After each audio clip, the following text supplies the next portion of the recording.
পটুয়াখালীর গলাচিপায় রামিসা হত্যাকারীদের দ্রুত বিচারের দাবিতে মানববন্ধন অনুষ্ঠিত হয়েছে। বিস্তারিত থাকছে জসিমউদ্দিনের প্রতিবেদনে। শিশু রামিসা হত্যার বিচার এবং সারা দেশে নারী ও শিশু নির্যাতন, ধর্ষণ ও হত্যার প্রতিবাদে মানববন্ধন ও প্রতিবাদ সমাবেশ অনুষ্ঠিত হয়।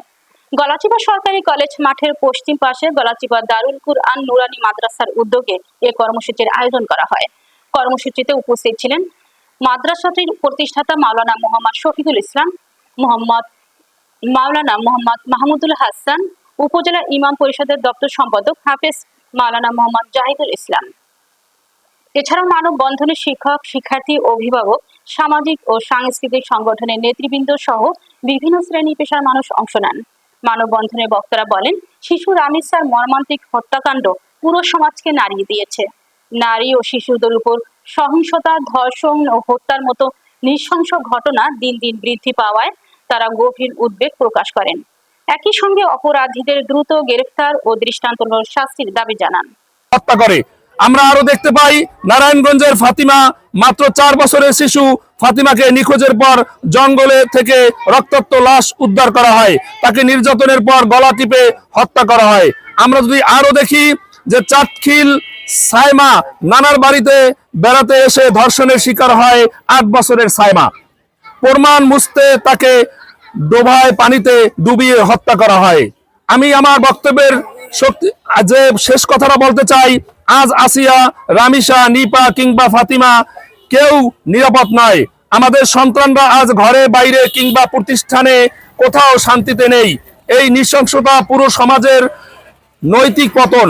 আমরা আর কোনো ফাঁকা আশ্বাস চাই না।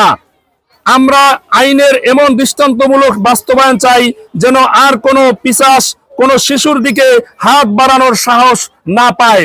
মাননীয় প্রধানমন্ত্রী। আসসালামু আলাইকুম। মাননীয় প্রধানমন্ত্রী, আমি গলাচিপা দারুল কুরআন মাদ্রাসা ৪র্থ শ্রেণীর ছাত্রী উম্মে তাইয়েবা। আজ আমার বুকটা কান্নায় ফেটে যাচ্ছে। আমার মতো ছোট্ট নিষ্পাপ রামিসাকে আমাদের মাঝ থেকে নিম্নভাবে কেড়ে নেওয়া হচ্ছে। সে আর কোনোদিন তার মায়ের কোলে ফিরবে না, কোনোদিন আর স্কুলে যাবে না।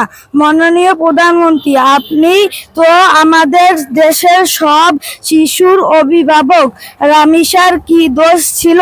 আজ তার বাবা মায়ের কান্না দেখে আমরা নিজের মায়ের চোখ ও পানিতে ভেসে যাচ্ছে। আমার নিজেরও এখন একটা চলতে খুব ভয় লাগছে। আমরা তো শুধু একটু নিরাপদে বাঁচতে চেয়েছিলাম। আপনার কাছে আমরা আকুল আবেদন, মাননীয় প্রধানমন্ত্রী, রামিসার হত্যাকারীদের ফাঁসি চাই এবং এমন কঠোর শাস্তি দিন যেন আর কোনো অপরাধী তাদের মতো কোনো শিশুর দিকে হাত বাড়ানোর সাহস না পায়। আমরা আর কোনো বোনকে এভাবে হারাতে রোধ করতে